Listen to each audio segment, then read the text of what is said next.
The sirens sliced across the meadow like they were tearing apart the quiet morning. I was making coffee when the pounding on the door started. My wife had left less than 10 minutes ago for a walk around the lake. She didn't even take her phone. But then I heard a voice crackle through the radio outside the porch. We received a report about a suspicious individual near the private lake area.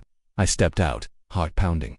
And right there on the gravel path stood Karen, phone raised high, finger pointing into the distance like she'd just spotted a fugitive on Theron. My wife was still standing there, hair slightly tasseled by the morning breeze, eyes sharp as steel. Calmly she reached into her jacket pocket and pulled out a small silver badge. The cops froze. One glanced at it and went pale, taking a step back, before Karen could even process what was happening. Black SUVs started lining the driveway. Turns out the seemingly simple wife of a country guy had a secret, and it was anything but small. Where are ya watching this story from? Let me back up and explain how we got to this insane moment. I'm Marcus Chen, and 2 months ago my wife Elena and I moved to this ranch in Montana that I inherited from my grandfather. Elena and I had been through some tough times back in the city, and we figured the wide open spaces would help us both heal. My grandfather was half Cherokee, and this land had been in our family for 3 generations. Sitting on the edge of a crystal clear lake, Elena fell in love with the place immediately, especially that lake. And she'd started taking long walks around it every morning at sunrise. What I didn't know was that our peaceful slice of paradise sat right in the middle of what locals called Karen territory. Karen Whitmore was the kind of woman who made it her mission to know everything about everyone within a 5 meters radius. She'd appointed herself as the unofficial queen of our homeowners association, even though half of us weren't even technically part of it. She drove a spotless white SUV with personalized plates, wore expensive workout clothes to the grocery store, and had that particular kind of smile that never reached her eyes, but somehow managed to convey both superiority and barely contained rage. I'd seen her around town a few times, always surrounded by other women who nodded along to whatever she was saying, and something about her just rubbed me the wrong way. The morning, everything went sideways, started like any other. Elena kissed me goodbye around 7 a.m. and headed out for her walk, wearing her favorite old jacket. I was planning to spend the morning fixing the fence line, but first I wanted to enjoy my coffee and watch the sunrise paint the mountains gold and pink. The ranch had been neglected for years before I inherited it, and there was always something that needed fixing, but that's what I loved about the place. I was standing at the kitchen window when I heard a car door slam with unnecessary force. Through the window I could see Karen's white SUV at the end of my driveway, and she was marching toward the lake with her phone pressed to her ear and that familiar look of righteous indignation. Even from a distance I could tell she was working herself up into one of her legendary frenzies, thickened that usually ended with someone getting yelled at or threatened with legal action. Yes, I need to report a suspicious person trespassing on private property. Karen's voice carried across the morning air like nails on a collar. A Hispanic woman is walking around our lake without permission, and she doesn't belong in this neighborhood. She looks like she might be casing the area for a break-in. The casual racism in her tone made my blood boil, but before I could process how to respond, I heard sirens getting closer. Karen had called the police on my wife for taking a morning walk. I grabbed my jacket and rushed outside just as 2 police cruisers came roaring up my driveway with lights flashing. Karen was standing in the middle of my walkway like she owned the place, pointing toward Elena and talking rapidly to the officers. "That's her right there," she was saying with satisfaction that made my skin crawl. "I've been watching her for weeks and she has no business being on our private lake. We pay good money to maintain this area." Elena was standing perfectly still, about 50 yards away, watching the whole scene with an expression that was somehow both completely calm and terrifying. One of the officers, a tall guy with graying hair, walked toward Elena with his hand resting on his radio. "Ma'am, we received a report that you might be trespassing on private property," he called out professionally. "Could you please approach us and provide some identification?" That's when Elena did something that changed everything. Instead of looking nervous like most people would, she reached into her jacket and pulled out what looked like a small silver card, holding it up clearly. She also said something quietly that sounded like some kind of code. The change in the officer's demeanor was the older officer squinted at whatever Elena was showing him, and I watched his face go from professional spuspian to what could only be described as, "oh shit." In about 3 seconds, he immediately reached for his radio and started speaking in urgent, quiet tones while his partner moved closer. Karen, who had been basking in her moment of triumph, suddenly looked confused as she realized things weren't going according to her script. "Miss Whitmore," the older officer said as he turned back toward Karen, his voice much more serious than before.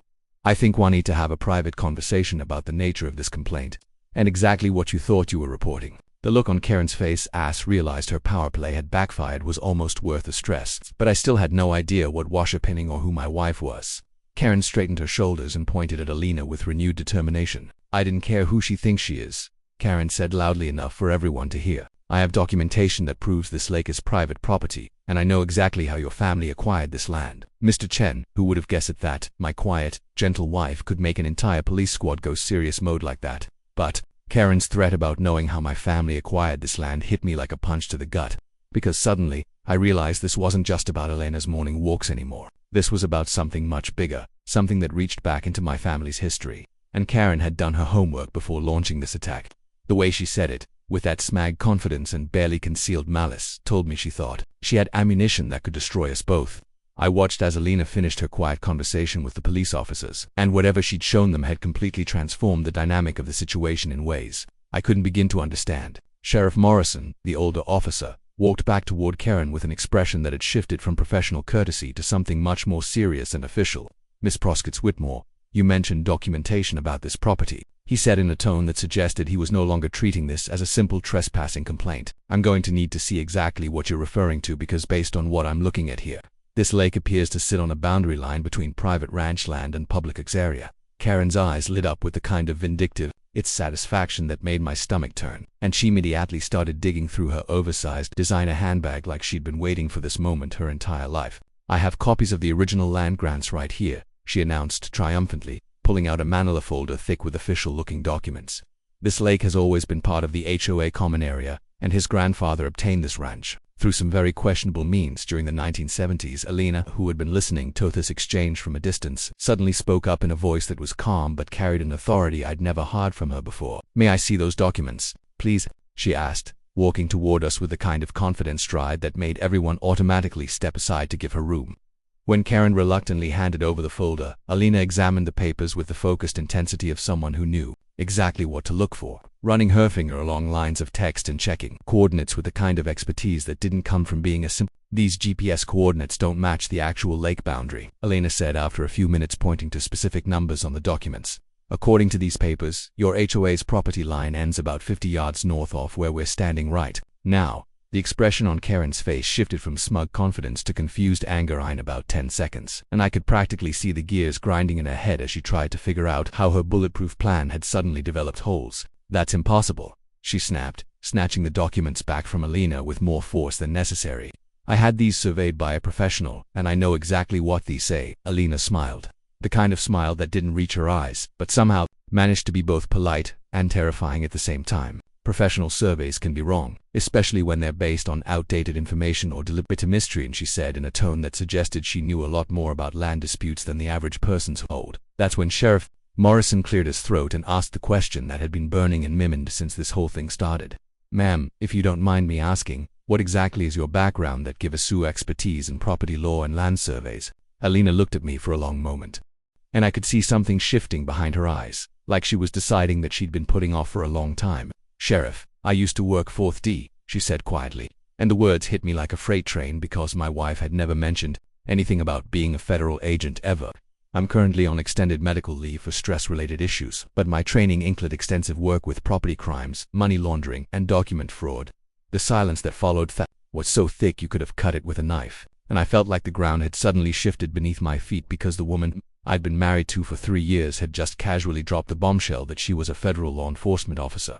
Karen's mouth opened and closed a few times, like a fish gasping for air, clearly trying to process how her simple harassment campaign had suddenly turned into something involving someone with actual law enforcement credentials. Sheriff Morrison nodded respectfully toward Elena and said, "Well, that certainly explains the identification you showed us earlier, and it also means you probably know more about property disputes than most people in this county." Elena turned to me with an expression that mixed apology with determination, and I could see that she was struggling with how much to tell me in front of everyone else. "Marcus, there are things about my work that I haven't been able to discuss with you," she said carefully, choosing her words like someone walking through a "The stress leave I mentioned isn't just about paperwork and bureaucracy.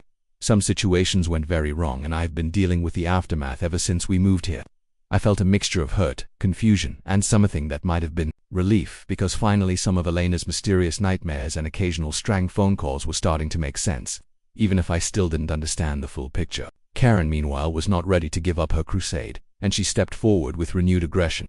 "I don't care if she's FBI, CIA, or the president herself," she declared with a kind of indignation that only comes from someone who was as used to getting her way through sheer force of entitlement. "The fact remains that these people don't belong in our community, and there's Something very suspicious about the timing of their arrival and all these convenient cleanings. She pointed an accusatory finger at both Elena and me, her voice with each word. Marcus, there's something else you should know about your wife. She's been asking a lot of questions around town about our HOA finances and community improvement projects. That doesn't sound like Somayon, who's just here for a quiet retirement.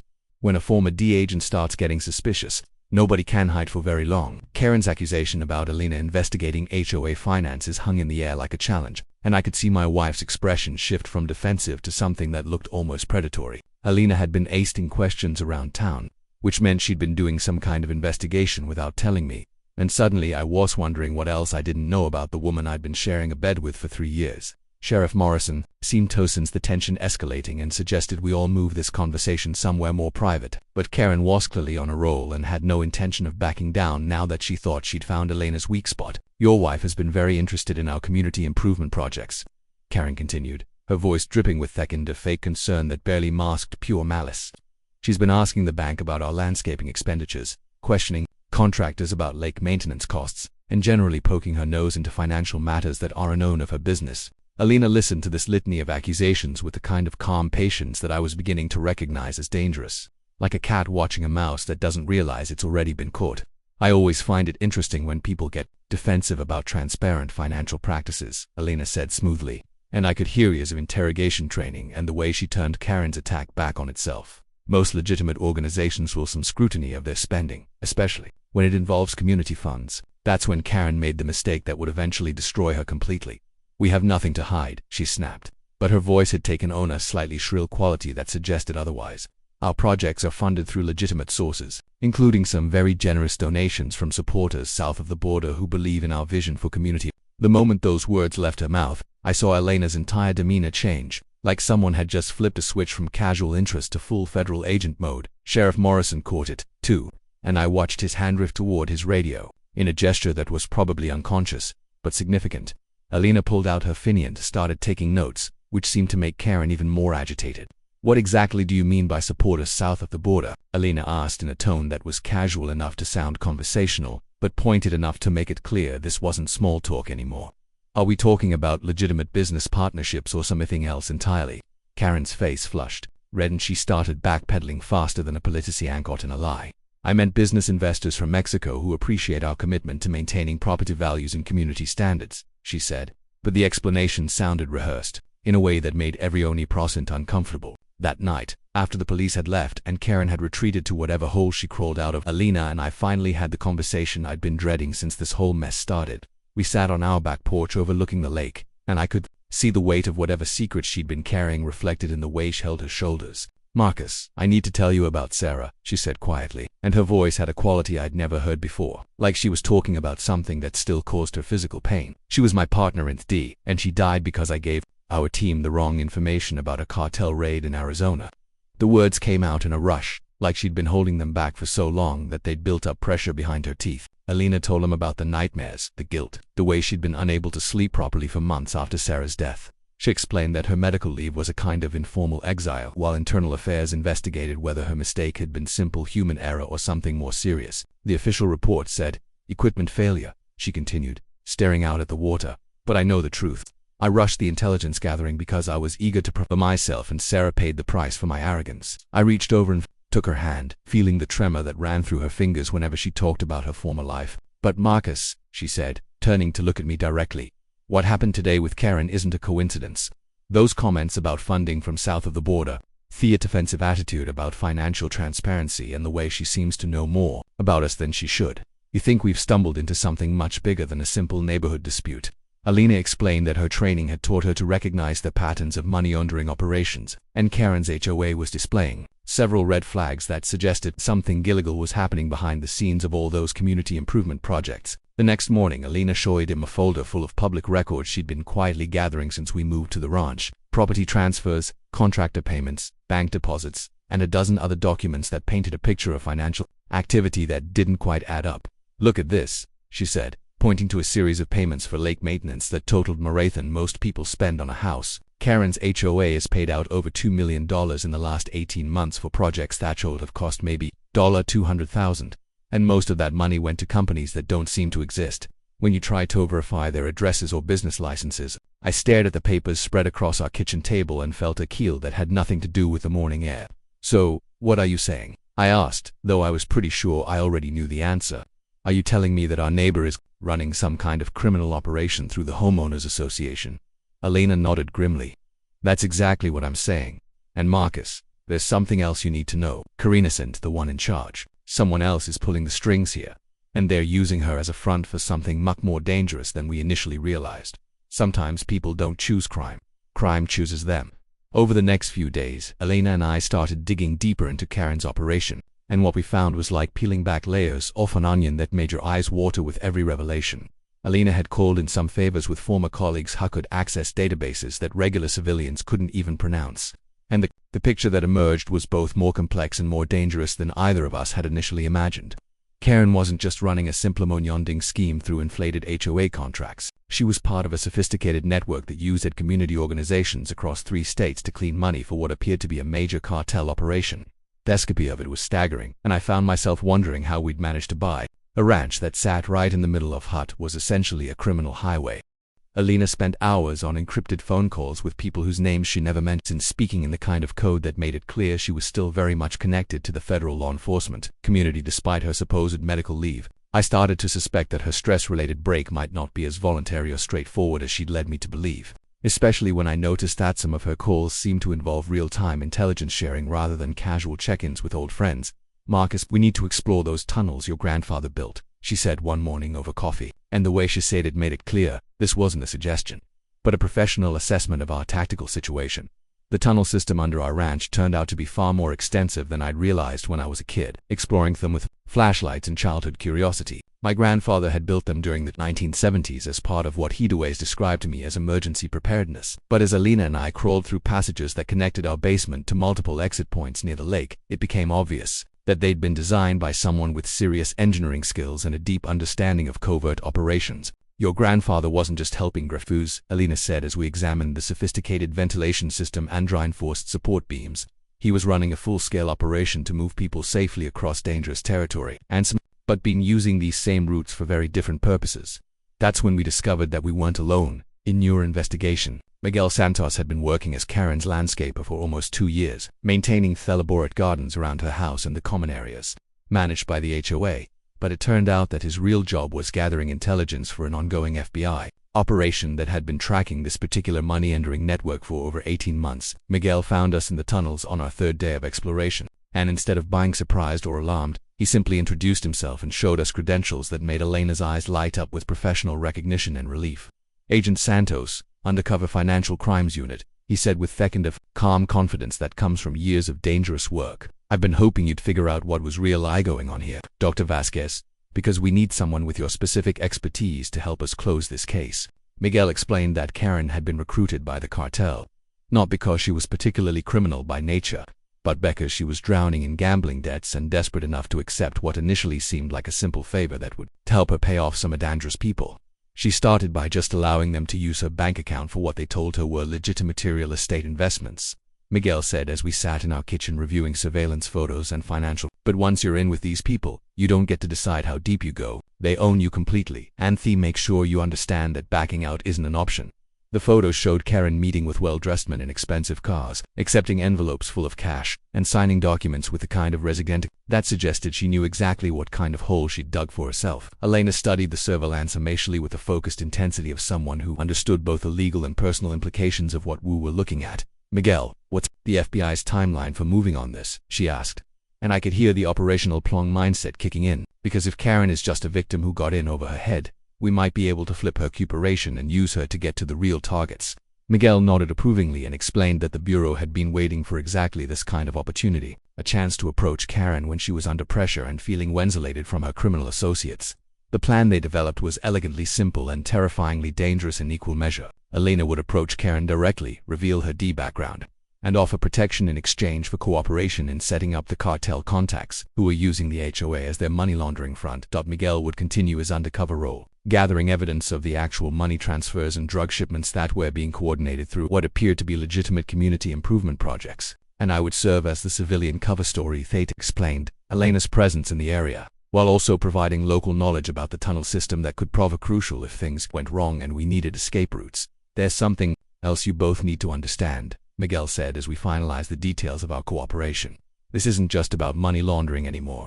Our intelligence suggests that this route is being used to move product as well as cash, and the cartel has been stockpiling drugs in underground storage facilities throughout this area in preparation for a major distribution push into the northern states. Elena's expression darkened as she processed this information, and I could see her thinking through the tactical implications of what Miguel was describing. How much product are we talking about?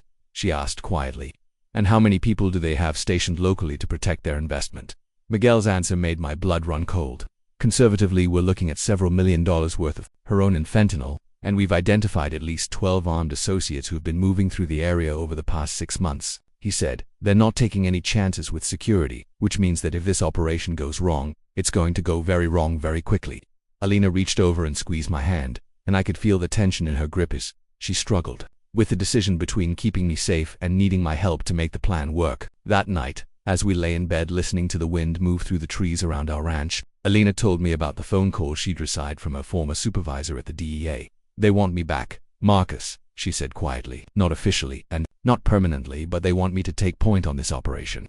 Because of my experience with cartel networks and my current positioning in the target area, I turned to look at her in the darkness, trying to read the expression on her face. What did you tell them? I asked, though I was pretty sure I already knew the answer. I told them I'd think a booty, she said. But Marcus, this is my chance to finally do something meaningful about Sarah's death. This could be the operation that makes her sacrifice count for something. Hello, my name is Jason Miller and I live in Chicago, currently writing stories on the Happy Stories channel. If you enjoy the story, please drop a heart in the comments below. Sometimes to catch a big fish, you have to use live bait. Zeppelin. Elena, Miguel, and I developed over the next few days was the kind of high-stakes operation that looked simply in paper, but could go catastrophically wrong if even one small detail went sideways. Elena would approach Karen directly, reveal her D background, and offer federal protection in exchange for cooperation in setting up the cartel contacts who were using the HOA as their money laundering front. Miguel would maintain his cover as the landscaper while secretly recording every interaction, and I would serve as the civilian anchor who explained Elena's presence in the area. The whole thing required Karen to believe that cooperating with us was her only chance of survival, which meant we had to make her understand just how much danger she was already in. Marcus had his doubts about putting Elena back in harm's way, especially after everything she'd told him about Sarah and the guilt she'd been carrying for months. Are you sure you're ready for this? I asked her as we sat on our back porch the night before we planned to make our approach. Because once we start this operation, there's no going back. And these people don't give second chances to anyone who crosses them. Elena looked out at the lake where this whole mess had started, and I could see her weighing the risks against her need to finally do something meaningful about her partner's death. Marcus, I've been running from this for too long, she said quietly. Sarah did because I wasn't careful enough with intelligence gathering, and now I have a chance to use everything I learned from that mistake to take down the kind of people who killed her. The next morning, Elena and I walked over to Karen's house with the kind of nervous energy that comes from knowing you're about to change everything forever. Karen answered the door wearing her usual perfect makeup and designer clothes, but I could see the stress lines around her eyes that suggested she hadn't been sleeping well lately.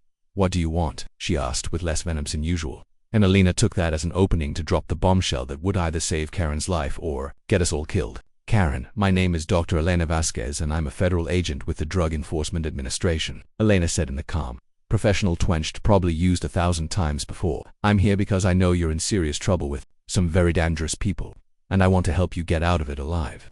The color drained from Karen's face so quickly that he thought she might faint right there on her front porch. Her hands started shaking and she looked around nervous like she expected cartel enforcers to come bursting out of the bushes at any moment.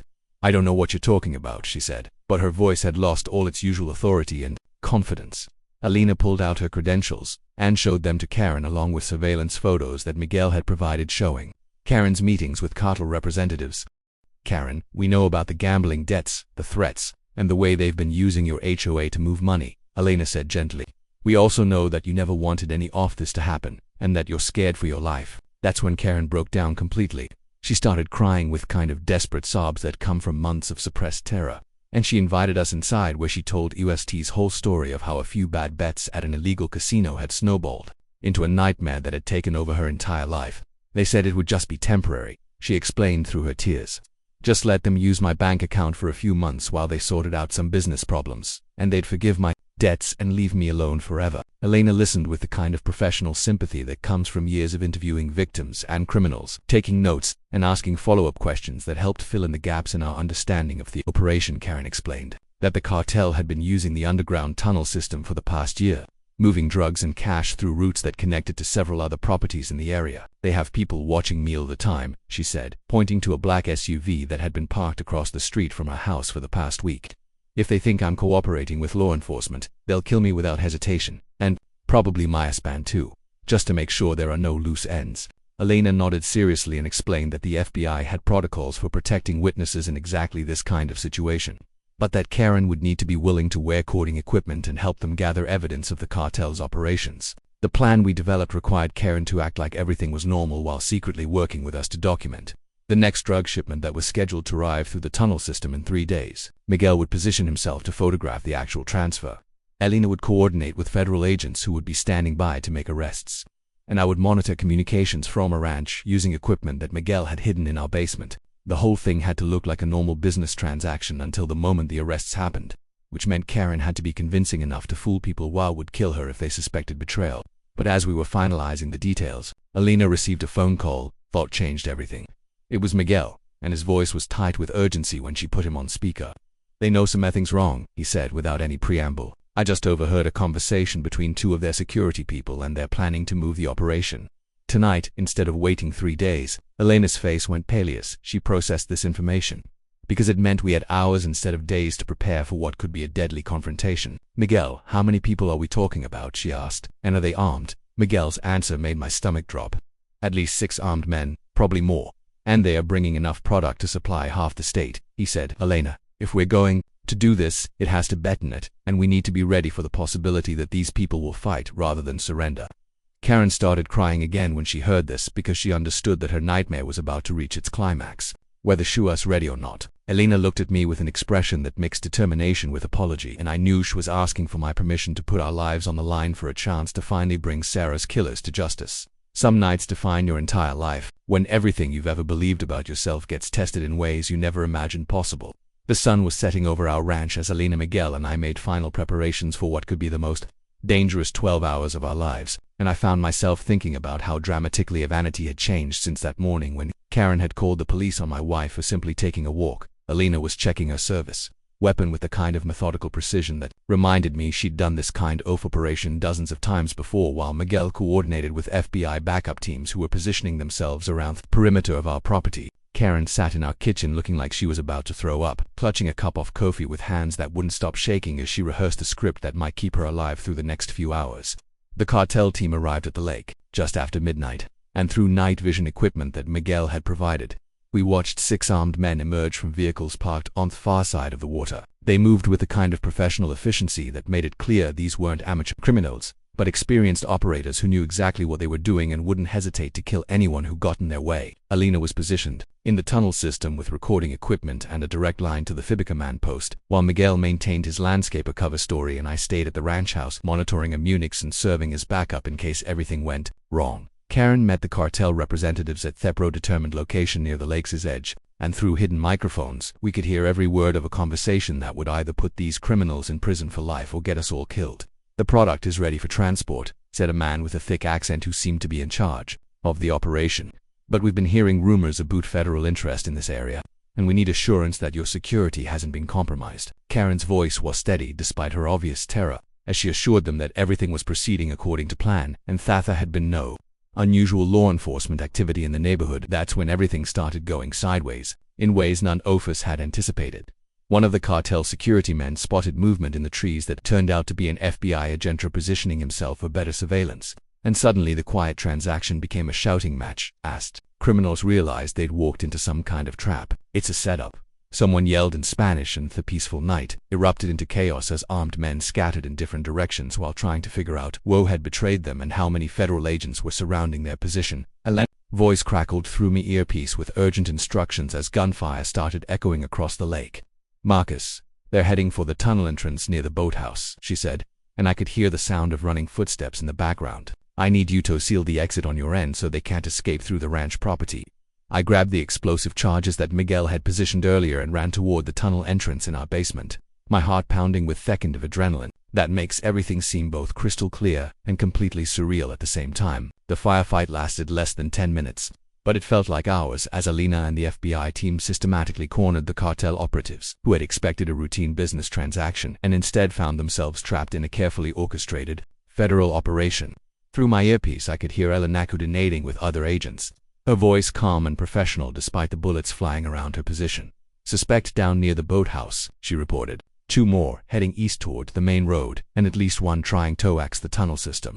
That's when I heard the explosion that nearly stopped my heart. Miguel's voice came through the radio with news that made everything else seem insignificant. "By comparison, Elena's been hit," he said, and the word hit me like a physical blow. "She's conscious and talking, but she needs medical attention immediately." I abandoned my position at the tunnel entrance and ran toward the lake, finding Elena sitting against a tree with blood seeping through her jacket sleeve, but her eyes still sharp and focused on coordinating the finalists. But the biggest shock came when the FBI brought in their primary target, the man who turned out to be the original coordinator for the entire money laundering operation. It was someone Elena recognized immediately, someone who was supposed to have died in the Arizona raid that had killed Sarah 18 months earlier. "Hello, Elena," said Carlos Mendoza with the kind of smile that belongs on a shark.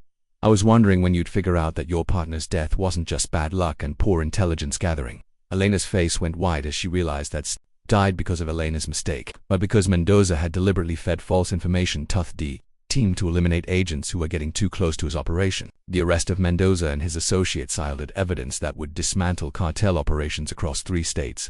But more importantly for Elena, had provided the closure she'd been seeking since Sarah's death. "She didn't die because of my failure," Elena said quietly as paramedics treated her gunshot wound. "She died because she was a good agent who was getting close to the truth, and someone wanted to stop her before she could expose them." I held her uninjured hand and watched years of guilt and self-blame finally start to lift from her shoulders as the truth about what had happened became clear. Karen, meanwhile, was taken into federal custody not as a criminal but as a witness whose testimony would be crucial in prosecuting the larger conspiracy. "They're offering her witness protection," Miguel explained. "As we reach the last of the cartel members being loaded into FBI vehicles, she'll have to relocate and start over with a new identity.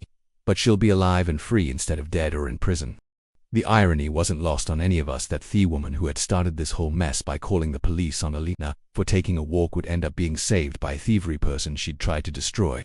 Sometimes justice comes in ways that surprise everyone, including the people who will deliver it. 3 weeks after the raid that dismantled Carlos Mendoza's operation, Elena and I were finally settling into what felt like an actual peaceful life on our ranch, and I was beginning to understand what it meant to have a wife who wasn't carrying the weight of unresolved guilt and federal secrets. Elena's gunshot wound was healing nicely, and more importantly, the nightmares about Sarah had finally stopped now that she knew the truth about what had happened during that raid in Arizona. We decided to stay at the ranch permanently, and Elena had officially resigned from the deed to start a new career as a private investigator, specializing in finance, which seemed like the perfect way to use her skills without putting herself back in the line of fire. Karen's situation, meanwhile, had taken several unexpected turns that nobody could have predicted when this whole mess started with a 911 call about a suspicious woman taking a walk. She was sitting in a federal holding facility waiting to be processed into witness protection when she received a phone call that she initially thought was going to be good news. "Miss Whitmore, this is Agent Johnson with the FBI," said the voice on the other end of the line. "We'd like to ask for your advice about some aspects of the cartel operation that we're still trying to understand." Karen's face lit up with the kind of satisfaction that comes from thinking you've finally gained some leverage in a situation where you'd previously felt powerless. What Karen didn't realize was that this request for advice was a carefully orchestrated interrogation designed to extract information about other cartel operations that the FBI suspected she might know about but hadn't yet disclosed. Agent Johnson was using a classic psychological technique, making Karen feel important and valued while gathering intelligence that would help prosecute additional cases and potentially reduce her legal exposure. "We are particularly interested in your knowledge of how the money laundering network operated in other states," Agent Johnson continued smoothly. "Your cooperation could be extremely valuable in helping us shut down similar operations and save other communities from going through what yours experienced." Karen spent the next 2 hours on the phone eagerly sharing everything she knew about cartel contacts, financial arrangements, and operational procedures, thinking she was providing helpful consultation to grateful federal agents. In reality, she was giving prosecutors the final pieces of evidence they needed to file charges against dozens, while of other criminals who had been part of Mendoza's network. The irony of the situation wasn't lost on anyone involved. Karen had gone from trying to destroy Elena and me for walking near her lake to becoming an unwitting key witness whose testimony would help dismantle criminal operations across multiple states. The real twist came when Agent Johnson explained to Karen what her cooperation meant for her future. "Miss Whitmore, based on the information you've provided, we're prepared to offer you a deal that will keep you out of prison entirely." Hesed and Karen's excitement was obvious even through the phone. "However, you'll need to enter witness protection immediately, which means leaving your old life behind permanently and relocating to a place where the cartel can never find you." The reality of what this meant hit Karen like a freight train. She would be alive and free. Butch would also be completely cut off from the community where she'd spent years, building her identity as the queen bee of the homeowners association. Elena and I learned about Karen's final disposition when Agent Johnson called to update us on the case's resolution. She'll be relocated to a small town in Oregon, where she'll live under a new identity and probably work a regular job for the first time in her adult life, he explained. "It's not exactly the punishment most people would expect for someone who helped launder millions of dollars, but her cooperation has been invaluable, and justice sometimes looks different than what we initially expect." Elena nodded thoughtfully and said something that surprised me with its compassion. "Maybe this will be good for her," she said. "Maybe starting over with a clean slate is exactly what Karen needs to become a better person." The final resolution of our legal situation came when the county officially recognized our family's rightful ownership of the entire lake and Thelen surrounding it, based on documents that Elena's investigation had uncovered and Miguel's FBI resources had authenticated instead of keeping it as private property. Elena and I decided to donate the lake to a joint trust managed by both the local Cherokee community and the Mexican-American families who had been helped by my grandfather's Andering Railroad operation decades earlier. "It seems like the right way to honor everyone who contributed to this land's history," Elena said as we watched children from both communities playing together at the lake's edge. The Cherokee community held a ceremony to officially recognize my grandfather's contributions to helping refugees, and several elderly Mexican immigrants came forward to share stories about how his tunnel system had helped their families reach safety during dangerous times in the 1970s. Elena established the Martinez Memorial Scholarship Fund using money recovered from Mendoza's seized assets, providing educational opportunity for young people from immigrant families who wanted to pursue careers in law enforcement or public. "Sarah always believed that good cops could make a difference," Elena said during the scholarship announcement. "This is how we make sure her belief continues to matter." The last phone call Karen made from federal custody was to a ranch. It caught both Elena and me completely off guard. "I wanted to thank you," she said quietly, without any of the anger or entitlement that had characterized her previous communications. "I know this sounds crazy, but you saved my life in ways I'm just beginning to understand." Elena listened patiently as Karen explained how her time in custody had given her perspective on how destructive her behavior had become and how close she'd come to losing everything that mattered. "I'm scared about starting over," Karen nodded, "but I'm also grateful for the chance to become someone better than who I was before." And that's how a simple 911 call about a woman taking a morning walk turned into the dismantling of an international criminal network and the redemption of a woman who had almost destroyed herself with her hatred and fear. Sometimes the path to justice leads through forgiveness, and sometimes the people who seem like your worst enemies end up teaching you the most about second chances and the possibility of genuine change. We've all felt that gut-wrenching moment when someone with power tries to make us feel small, unwelcome, or like we don't belong. Maybe it's a difficult neighbor, a workplace bully, or someone who thinks they can control your life simply because they believe they're entitled.